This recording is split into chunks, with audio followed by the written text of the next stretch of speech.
There's a plant that costs $3, grows wild across Africa, the Middle East, and South Asia, and has been scientifically proven to stop gum disease better than the toothpaste sitting on your bathroom counter right now. Not slow it down, not manage it, stop it. The World Health Organization published a formal recommendation endorsing this plant for oral hygiene in 1986. Clinical trials conducted across 4 continents confirmed its antibacterial compounds outperform fluoride on specific bacterial strains responsible for periodontal disease. Researchers at King's College London documented its active molecules in peer-reviewed journals as early as 1964. Dentists in 12 countries have used it in clinical settings for decades. And yet, if you walk into any pharmacy in the United States, the United Kingdom, or Australia right now, you will find an entire wall of toothpastes, mouthwashes, whitening strips, and gum treatments ranging from $4 to $40 a bottle. You will not find this plant. You will not find it because a $3 twig that any person can grow in a pot on their windowsill does not require a dental appointment, a prescription, or a recurring purchase. It does not require anything except the knowledge that it exists. The global oral care industry generates over $54 billion a year. Gum disease affects nearly half of all adults over 30 in the United States alone. That is not a coincidence. That is a business model. And this is the story of the most clinically documented natural oral remedy in human history. The one that industry priced out of your awareness, while it quietly lined the shelves of every traditional healer from Nairobi to Karachi. Welcome to Fixvival. If this knowledge matters to you, hit subscribe and the bell. This is where we open the vaults they sealed shut. Now, let me take you back to where this all begins. The year is 600 AD, in the desert cities of the Arabian Peninsula, long before the first toothbrush was ever manufactured, before Colgate existed, before fluoride was ever extracted and added to water supplies. Entire populations maintained teeth that modern dentists would classify as remarkably healthy. Archaeologists examining skeletal remains from this period in the Arabian Gulf consistently note lower rates of periodontal bone loss compared to equivalent populations in Europe. The tool those populations used was called the miswak. It is a thin branch, roughly the diameter of a pencil, cut from the Salvadora persica tree. To use it, you peel back a small section of bark, chew the exposed wood fibers until they soften into a brush, and clean your teeth. That is the entire technology. A chewed stick that has been in continuous daily use for over 1,400 years across a geographically vast region. Islamic texts from the 7th century describe the miswak with precise recommendations. Use it before prayer, in the morning, and when the mouth smell changes. These are not spiritual metaphors. They are daily hygiene protocols that predate modern dentistry by more than a millennium. Archaeological records from ancient Egypt, dating to 3500 BC, describe thin wooden cleaning sticks found alongside burial items in tombs at Giza. Greek physicians in the 2nd century documented chewing woody plants, while Pliny the Elder in Rome described the benefits of plant barks in 77 AD. Ancient Indian Ayurvedic texts recommend specific twigs, including neem for daily cleaning. In West Africa, healers used Salvadora species for centuries. What you're looking at is convergent discovery on a global scale. Cultures independently arrived at the same plant family for the same purpose. By the 19th century, European physicians in North Africa began documenting something they could not easily explain regarding the local oral health. A British medical officer in Sudan in 1887 wrote that the native practice appeared to produce better results than the toothbrushes distributed by the garrison. Nobody in London paid much attention. The industrial production of toothbrushes was underway. The commercial opportunity pointed in a different direction. That direction generated $54 billion a year. The stick did not generate anything at all.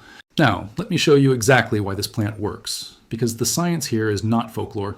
It is documented, replicated, and peer-reviewed. Salvadora persica contains a cluster of naturally occurring chemical compounds that work on the biology of your mouth in unique ways. These natural compounds work in ways that most commercial toothpastes simply do not replicate. The first compound is salvadorine, an alkaloid that creates an alkaline environment in the mouth. Bacteria that cause tooth decay and gum disease, specifically Streptococcus mutans and Porphyromonas gingivalis, thrive in acidic conditions. The sugar from your food drops your oral pH. More acidity means bacteria multiply faster, producing more acid and eroding your enamel. Salvadorine shifts that pH upward, creating an environment where the bacteria responsible for decay struggle to reproduce.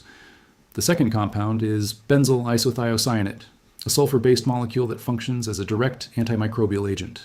Research published in the Journal of Periodontology demonstrated its inhibitory action against bacterial strains associated with periodontal disease. This is not a general antibacterial sweep. It specifically targets the organisms responsible for gum inflammation and attachment loss. The third group is a combination of tannins and resins. Tannins bind to surfaces and create protective barriers. In your mouth, tannins bind to the enamel and soft tissue, reducing the ability of bacteria to colonize and form plaque. They also have astringent properties that reduce gum inflammation at the tissue level. The fourth active compound is silica, a mild abrasive that occurs naturally in the plant fibers themselves. The silica acts as a mechanical cleaning agent, polishing enamel without the synthetic microplastic abrasives found in commercial toothpaste. And here is what makes the delivery mechanism particularly elegant. Chewing the end of the stick exposes the fibers. You are mechanically activating the plant cells and releasing the active compounds directly at the point of application. The saliva mixes with the plant chemistry and spreads it across the gum line in real time. There is no tube, no preservative, no binding agent, no artificial flavoring, just chemistry and friction doing what they were meant to do. A 2003 study in the Journal of Clinical Periodontology compared miswak use with conventional toothbrush and fluoride toothpaste. In a group of 120 participants over 12 months, the miswak group showed statistically significant reductions in plaque and gingival bleeding index. Let me be direct. A chewed stick outperformed a nylon toothbrush and fluoride toothpaste on measurable clinical markers of gum health. That study was published, it was cited, and it changed nothing about what sits on your pharmacy shelf. Now, here is where the story takes a turn that should make you very uncomfortable. By 1960, the chemical composition of Salvadora persica was well understood. Researchers in Europe and the United States had isolated its primary active compounds. Clinical observations from physicians working in regions where miswak was dominant had been published in medical literature for decades. The global oral care industry at that time was in the middle of its fastest growth period in history. Colgate-Palmolive, Procter & Gamble, and Unilever were expanding aggressively. The toothpaste tube was becoming a household staple. Dentist-endorsed fluoride formulas were positioned as the scientific answer to decay. The message was, modern dentistry has the solution from a laboratory. A stick from a desert tree did not fit that narrative. More importantly, it did not fit the revenue model. Think about what a functioning miswak-based oral care system looks like from a business perspective. The raw plant material costs almost nothing. It grows without cultivation across enormous areas of the developing world. It requires no processing, no manufacturing facility, no supply chain, no packaging, no preservatives. A person can cut a fresh stick every week for the cost of growing a single small tree on their property. There is no recurring purchase, no subscription, no branded product requiring shelf space, advertising budget, or retail markup. The global oral care market grew from roughly $2 billion in 1960 to over $54 billion today. That growth was built entirely on a recurring consumption model. You buy toothpaste, you use it up, you buy more. You buy a new toothbrush every 3 months. You buy whitening treatments, mouthwash, and electric toothbrush replacement heads. A $3 tree that you grow yourself and use indefinitely does not generate a single dollar of that revenue. The situation became even more economically sensitive when you consider the downstream effect on professional dental services. Periodontal disease treatment is one of the most significant revenue drivers in modern dental practice. Deep cleaning, antibiotics, surgery, implants. The American Dental Association estimates billions in annual revenue across the U.S. dental industry alone. A natural compound that measurably reduces disease is not simply inconvenient. It is a structural threat to an entire professional service sector.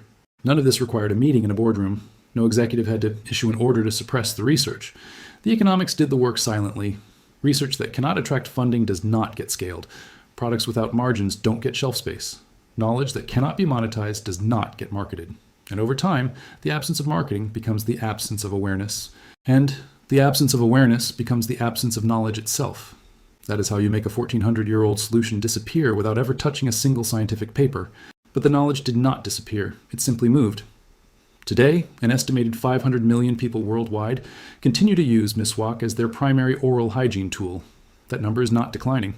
In Pakistan, Bangladesh, and across sub-Saharan Africa, miswak remains deeply embedded in daily practice. This is not out of poverty, but out of cultural continuity and observable effectiveness. In the academic literature, the research has continued quietly and consistently. A systematic review in the Saudi Dental Journal in 2014 analyzed 63 clinical studies on Salvadora persica. The evidence for its antimicrobial and anti-inflammatory effects is strong enough to warrant formal integration into public health recommendations. The World Health Organization's position, issued formally in 1986, has never been retracted. It still stands. The WHO acknowledges miswak as an effective oral hygiene tool that should be promoted where access to conventional products is limited. The organization has officially endorsed this plant for over 3 decades on the basis of accumulated clinical evidence. But the largest oral care markets like the US and UK have seen no meaningful integration of that endorsement. In the DIY and natural health communities, awareness of miswak has been growing steadily since the mid-2000s. Online retailers now sell dried miswak sticks and Salvadora persica extract in powder and liquid form. A dentist practicing in Toronto began recommending miswak to patients with chronic gingivitis in 2018. He documented his observations over 2 years across 40 individuals who used miswak alongside conventional brushing. His case report noted measurable improvement in bleeding scores across the majority of participants. The knowledge survived without industry support or advertising. It survived because it works. It survived because enough people around the world never stopped using it. Now here's what you actually came for: how to use this. Because the practical application is almost insultingly simple. There are 2 methods depending on what is available to you. Method 1, the traditional stick. Purchase dried Salvadora persica sticks from any online natural health retailer, Middle Eastern grocery, or South Asian market. A bundle of 10 sticks typically costs between $2 and $4 and lasts approximately 2 to 3 weeks with daily use. Store them in a cool, dry place. To prepare the stick, cut a section approximately 6 inches long. Using a small knife, peel back roughly half an inch of bark. Chew the exposed wood end gently for 30 to 60 seconds until the fibers begin to separate into a brush-like fringe. Use the frayed end exactly like a toothbrush. Work it across the gum line, behind the teeth, and along the back molars. The active compounds are being released directly as you clean. When the fibers compact, cut them off and expose a fresh layer. Use it in the morning, after meals, and before sleep. The same protocol recommended in traditional texts 14 centuries ago, which, as it turns out, maps almost exactly onto the 3 brushing recommendation of modern dentistry. Method 2, Salvadora persica extract. It is available in powder and liquid form from online bulk retailers. Mix half a teaspoon of the powder with enough warm water to form a thin paste. Apply it to your teeth and gum line. Leave it in contact with your gums for 2 to 3 minutes before rinsing. The tannins need time to act on the biofilm. Alternatively, dissolve a 1/4 teaspoon of the extract in a small glass of warm water and use it as a rinse. This is particularly effective for targeting the pockets between the tooth and gum, where bacteria establish their deepest colonies. For acute gum inflammation, apply the paste directly to the affected area and leave it for 5 minutes before rinsing. Total cost for 1 month of daily treatment, under $4. Compare that to the average American spending on oral care. You do not need to abandon your existing routine. Add miswak. Use it alongside your current practice. Give it 30 days, your gum line will tell you everything you need to know. Roman soldiers on the frontier of empire knew that oak bark stopped rust. Medieval tanners knew that tanning liquid preserved iron for a generation. For 1,400 years, 500 million people across the dry lands of Africa and Asia have known that a certain tree, cut to the width of a pencil and placed between your teeth, does something $50 of dental products cannot replicate. This knowledge was never destroyed. No law was passed, no study was retracted. What happened was quieter and more effective than any ban. The industry simply filled your field of vision with products, with white coats endorsing fluoride formulas and gleaming teeth, until the alternative became invisible. But invisible does not mean gone. A plant used for centuries doesn't disappear because of marketing. It waits, in the backpack of a traveler crossing the Sahel, in the morning ritual of a family in Lahore, in the dried bundle at the back shelf of a market in Dearborn, Michigan that nobody in the mainstream thought to document. Some knowledge never truly disappears. It simply waits for someone to remember. And now you remember. If this opens something for you, subscribe. Share this with someone spending $40 a month on a problem a $3 tree solved. Every share is a crack in the wall they spent decades building. The next vault opens soon.